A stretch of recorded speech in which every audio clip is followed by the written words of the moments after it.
Madam, आज संविधान दिवस यहाँ पे सेलिब्रेट किया गया और कुछ स्टूडेंट्स को संविधान की प्रतियां भी दी गई, क्या बताएंगे इस ताल्लुक से? आज 26 नवंबर है, तो पहले हमने सबके साथ मिलकर जो 26/11 को अटैक हुआ था, जो भी लोग शहीद थे, उनको पहले हमने श्रद्धांजलि दी।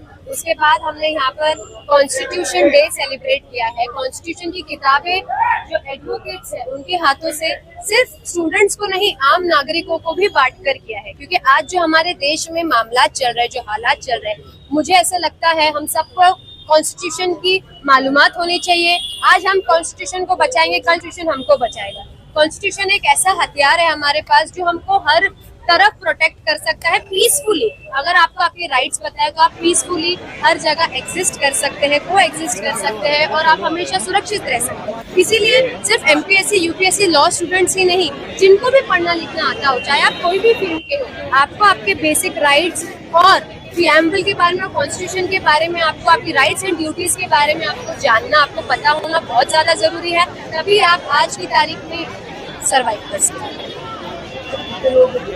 हमने 100 से ऊपर लोगों को बुक्स दी है। जो भी लोगों ने, हमने पहले से इसके बारे में पढ़ा था, रजिस्टर किया। अब हम और बुक्स लाके ऑफिस में रखेंगे और जो टाइम टू टाइम लोग इसके बारे में बोलेंगे कि हमको कॉन्स्टिट्यूशन की बुक चाहिए, हम उनको देते रहेंगे, क्योंकि एक ऐसी चीज है कि हर भारतीय नागरिक को इसके बारे में जानकारी होना बहुत जरूरी है। क्योंकि आज हमारा कॉन्स्टिट्यूशन एक धक्के पे है, उसको नहीं एग्जिस्ट करने की प्रक्रिया चल रही है कि वो नॉन एग्जिस्टेंस है। बट हमको जो यूथ है, जिनको पता है कि हिस्ट्री, हमारे भारत की हिस्ट्री जिन यूथ को ऑलरेडी पता है, उनकी बहुत बड़ी जिम्मेदारी है कि वो हिस्ट्री को आगे लेकर जाए, ना कि जो कोई फेक हिस्ट्री क्रिएट करने की कोशिश की जा रही है देश में, उस फेक हिस्ट्री को ना आगे लेके जाया करे। जो ऑथेंटिक हिस्ट्री है, ऑथेंटिक कॉन्स्टिट्यूशन है, उसको आगे लेके जाया जाए। तो ये हमारी जिम्मेदारी है, हमको अपने कंधों को मजबूत बनाना पड़ेगा, इस जिम्मेदारी को अदा करना। मैडम, इसी कॉन्स्टिट्यूशन का इस्तेमाल करके आज जो असंवैधानिक चीज है उनको भी लागू किया जा रहा है, और इसी का इस्तेमाल करके, जिस तरह से मौजूदा सरकार है, इसी का इस्तेमाल करके, सरकारी एजेंसियों का इस्तेमाल करके आज एक तरह से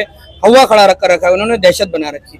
तो इसको किस तरह से अवेयर करेंगे कि इसको रोका जाने? देखिए, इसीलिए तो हम कह रहे हैं, चाहे आज जो सरकार हो या कभी भी जो भी सरकार रही हो या हो, वो कोई भी चीज का आगे भी हो, वो कभी कोई चीज का मिसयूज तब कर सकेगा कोई हमारे साथ, जब हमको उसके बारे में मालूमात नहीं होगी, तभी हमारा मिसयूज हो सकता है इजीली। और हमको भारत देश में इलिटरेसी होने की वजह से बहुत सारी चीजों की मालूमात नहीं है। तो हमको ये पहले मालूमात होगी, तब हमारे अंदर से वो तकलीफ आएगी कि यार ये चीज गलत हो रही है, तब हम उसके खिलाफ खड़े हो सकते हैं ना। जैसे हमको सर ने बताया कॉन्स्टिट्यूशन क्या है, हमने जो हक मांगे और सरकार ने हमें दिए, अगर वो कोई चीज गलत भी करे, तब हम जब उसके खिलाफ खड़े होंगे तभी वो चीज को रोकेंगे।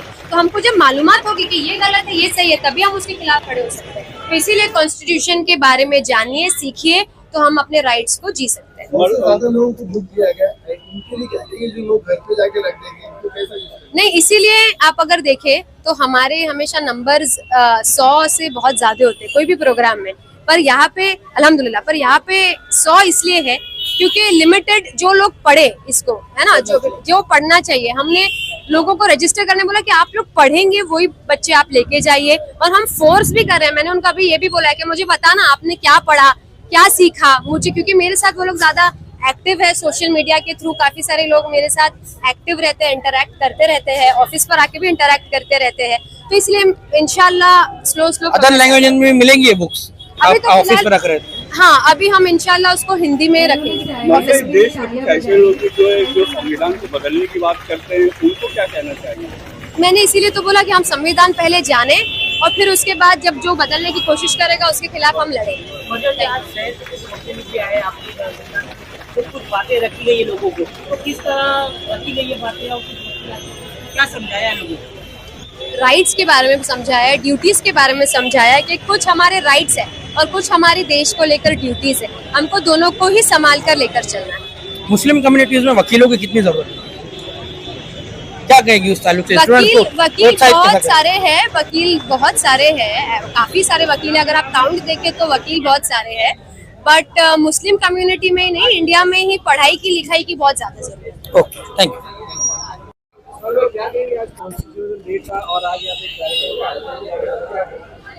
बहुत अच्छा लगा कि आज पहली मर्तबा मुंद्रा में इस किस्म के कार्यक्रम का आयोजन किया गया। लोगों ने बहुत ही प्रेम से संविधान के बारे में सुना। भारत का संविधान एक नोबल लिटरेचर है जिस तरीके से आज आम तरीके से अफवाह फैलाई जा रही है कि हम भारत के संविधान को बदल देंगे, भारत के संविधान का बेसिक स्ट्रक्चर जो है वो बहुत रिजिड है, इट कैनॉट बी चेंज। इतना आसान नहीं है कि भारत के संविधान के बेसिक स्ट्रक्चर को चेंज किया जा सके। भारत एक फेडरल स्टेट है, एक सेकुलर स्टेट है। ये भारत के संविधान में बुनियादी जो चीजें हैं उसमें लिखा गया है, ये बेसिक स्ट्रक्चर में लिखा गया है। और जो बेसिक स्ट्रक्चर है संविधान का, it cannot be change. It is not so easy to change the basic structure of भारतीय कॉन्स्टिट्यूशन, इंडियन कॉन्स्टिट्यूशन। राइटर भी रह चुके हैं, so thank you sir for coming. देखिए, जिस तरीके से भारत के संविधान ने जो आयन, जिसको उर्दू में कहा जाता है हिंदुस्तान का आयन, हिंदुस्तान के आयन में टोटल 470 आर्टिकल दिए गए हैं। 400 इंसान के बुनियादी हुकूक के प्रोटेक्शन के, उनके तहफ़्फ़ुज़ के बारे में बताते हैं। जिस तरीके से हमारे देश में अक़लियती समाज है, तो अक़लियती समाज की मजहबी भावनाओं को, उनकी ज़बान को और उनके लिटरेचर को संभालने की जिम्मेदारी भी भारत के संविधान ने ली है। उस जिम्मेदारी के तहत भारत का संविधान भारतीय नागरिक को उनके मजहबी जो लिटरेचर है, उनके मजहबी जो रसूमात है, उनको अदा करने की इजाज़त देता है और उसकी प्रोटेक्शन करता है। भारत के संविधान में लिखा है कि हर आदमी को इख्तियार है कि वो अपने हिसाब से अपना मजहब इख्तियार करे और उस मजहब की अताअत करे, उस मजहब की परस्तिश करे। तो जिस तरीके से हिंदुस्तान में जो लोग माइनॉरिटी तबके से हैं, स्पेशली जो कि जिनको हम लोग समझते हैं कि समाज का पिछड़ा हुआ तबका, ओबीसी हो गए और कुछ अलग समाज के लोग, बुद्धिस्ट लोग हो गए, मुसलमान हो गए, तो ये अक़लियती समाज में आते हैं। इनके जो बुनियादी हुकूक है उसको संभालने की जिम्मेदारी भारत की सरकार की है और संवैधानिक तौर पे संविधान ने उसको संभालने के जो है बाकायदा उसके अंदर आर्टिकल्स दिए, उसके तहत इनको प्रोटेक्शन दिया जाएगा। देखिए, आज जो हम सरकार जो है वो संवैधानिक सरकार है। सरकार उसी वक्त तक अमल में हो सकती है जब वो संविधान के दायरे में बनाई जाए। ये जो आज हम क्या कहते हैं कि भारत के संविधान के तौर पर बनाई गई सरकार, जो भारत सरकार ये संवैधानिक सरकार है, तो ये क्वाइट ऑब्वियस है कि वो सरकार जो है वो भारत के संविधान के तहत है और संविधान का बेसिक स्ट्रक्चर इतने आसानी से तब्दील नहीं किया जा सकता है। तो ये सब बातें सियासी तौर पे अपने ज़ाती मफाद के लिए कही जाती है, कहे सुने पे कोई हमें जाने की ज़रूरत नहीं है। संविधान जो है वो हमारे देश का सुप्रीम है, वो सुप्रीम ही रहेगा। बाबा साहेब अम्बेडकर ने बाबा साहेब अम्बेडकर ने ये संविधान जो लिखा, इसको काफी वक्त लगा और ये संविधान हर सिटीजन, हर इंडिविजुअल, हर सिटीजन ऑफ इंडिया की जरूरत को और उसको कवर करते हुए लिखा। इसके अंदर schedule caste and schedule tribes के लिए रिजर्वेशंस है, वुमेन्स के राइट्स है, फंडामेंटल राइट्स एंड ड्यूटीज भी है हमारे लिए, और राइट्स ऑफ द चिल्ड्रन है, राइट टू एजुकेशन है, वुमेन्स की राइट है, राइट टू मैटरनिटी लीव है, राइट टू एम्प्लॉयमेंट है, right to equal protection of law, equality before the law है, और बाकी बहुत सारे राइट्स एंड प्रिविलेजेस दिए गए हैं एवरी सिटीजन ऑफ इंडिया को, जैसे कि right to practise their own religion, right to practise their occupation, right to employment, और बाकी काफ़ी सारे ऐसे राइट्स हैं जो आम आदमी के नॉलेज में नहीं है, बिकॉज या तो वो इस प्रोफेशन से ही नहीं है या तो उसका कॉन्स्टिट्यूशन रीड करने पे उतना अटेंशन नहीं गया है।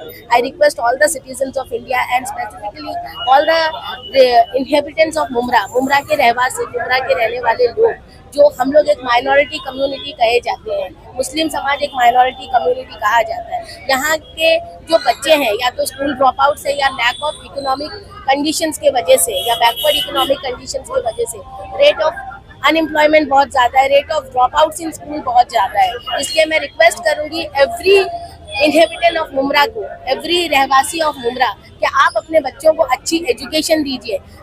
मिस मर्जिया पठान, इन्होंने एक बहुत अच्छा इनिशिएटिव लिया है कि हम सबको, मैम ने ये यहाँ पे आज गैदर किया हम सब एडवोकेट्स को, हमको एक अपॉर्चुनिटी दी कि हमारी आवाज़ आम आदमी तक पहुँचे, आम सिटीजन्स ऑफ मुमरा तक पहुँचे, हम उनको बता सके कि अपने राइट्स को समझिए, संविधान को पढ़िए और अपने राइट्स को एक्सरसाइज कीजिए, अपने पावर्स के एक्सरसाइज कीजिए। बारे में बताइए। अस्सलाम वालेकुम। सही कहा है कि ये रुतबा मेरे सर को तेरे संविधान से मिला, ये सम्मान मुझे तेरे संविधान से मिला, जो औरों को जो मिला मुकद्दर से मिला, मुकद्दर भी मुझे संविधान से मिला। तो अभी यह संविधान दिवस है, इसलिए संविधान क्या है पहले बेसिक हम सबको मालूम होना चाहिए।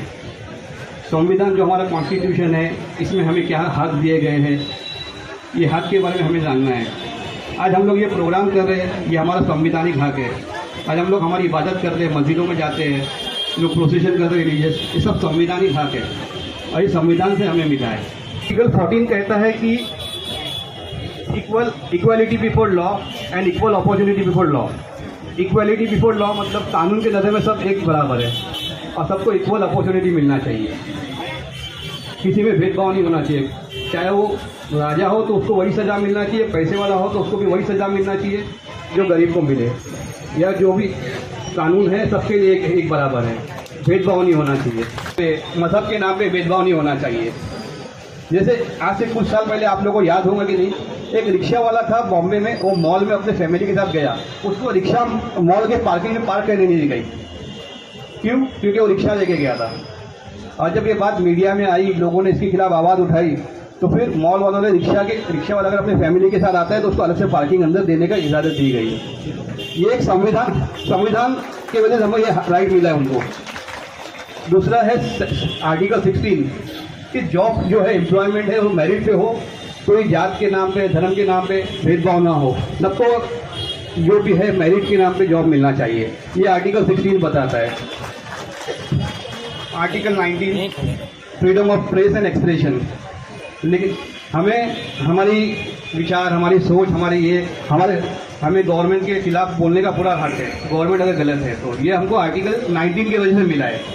ये आर्टिकल 19 के तहत हमें, लेकिन किसी को डिफेंड नहीं कर सकते, किसी को ऐसी नहीं बोल सकते कि जो उसकी इमेज खराब हो सोसाइटी में। आर्टिकल 19 जो है freedom of press and expression बताता है। आर्टिकल 21 बहुत इंपॉर्टेंट राइट है ये आर्टिकल 21। ये हमें बेसिक थिंग बताता है कि हमको जो है लिबर्टी, जो आज़ादी है, वो अच्छी तरह से गुजारने का पूरा हक है हमको। जैसे हमें जब कॉरपोरेशन अगर हमारे को एरिया में कुछ बराबर से काम नहीं करता है या गंदगी करता है या कुछ होता है, तो ये जो आर्टिकल 21 जो है, ये उसे कॉरपोरेशन को हमें बोलने का पूरा हक रखता है कि आप जो काम कर रहे हैं गलत कर रहे हैं, आप ये नहीं कर सकते। हमें जो बेसिक राइट्स है वो आपको पहुंचाने का पूरा हमें आपको हमारे लिए काम करना है और आपको हमारे को जो बेसिक नेसेसिटीज है, राइट्स है, वो पहुंचाने का पूरा हम हक रखते हैं आपसे। ये है आर्टिकल 21। उर्दू में आयन कहते हैं, हिंदुस्तानी आयन। हिंदुस्तानी आयन कोई मामूली दस्तावेज नहीं है, ये महज वकीलों के लिए इस्तेमाल वाली किताब, कानून के जानने वाले दानिश्वरों के लिए कोई गाइड नहीं है। भारत का संविधान भारत के हर नागरिक को उसके बुनियादी हुकूक देता है, उसके बुनियादी हुकूक के प्रोटेक्शन उसकी जिम्मेदारी लेता है। इसलिए भारत का संविधान किसी कुरान, गीता या बाइबल से कम नहीं है। जिस तरीके से आज हम यहाँ जमा हुए हैं, तो ये बताते हुए फख्र महसूस होते कि इस मुल्क के संविधान ने दो हिस्सों में अगर मुल्क के संविधान को समझा जाए तो एक हिस्से में भारत का संविधान हमें मुख्तलिफ बुनियादी हुकूक फराहम करता है और दूसरी तरफ कुछ हमारी बुनियादी ड्यूटीज़, यानी कि हमारी मुल्क के तरफ हमारी भी कुछ फंडामेंटल ड्यूटीज़ है। अभी हमारे दोस्त जनाब अशरफ अहमद फ़कीह साहब ने पहला पार्ट, जिसको हम कह सकते हैं कि राइट, यानी कि फंडामेंटल राइट्स के बारे में आपके सामने कुछ बातें रखी हैं। राइट्स ये जो वर्ड है, हुकूक क्या है? What is right? Right is nothing, it is demanded, made by people and accepted by the state. हुकूक क्या है? लोगों ने जो मांगे और सरकार ने जिसको कबूलियत दी, वो बुनियादी हुकूक है। बुनियादी हुकूक की हिफाजत के लिए अदालतों का इंतजाम किया गया है। वो अदालतें भी भारत के संविधान से चलती हैं। मैं यहाँ पे आपको चंद बुनियादी हुकूक बताने के लिए खड़ा हुआ हूँ। आर्टिकल 51, भारत के संविधान का आर्टिकल 51 हमें कुछ बुनियादी ड्यूटीज देता है, जो ड्यूटीज हमारी मुल्क के तरफ हमें देना हमारा फर्ज है।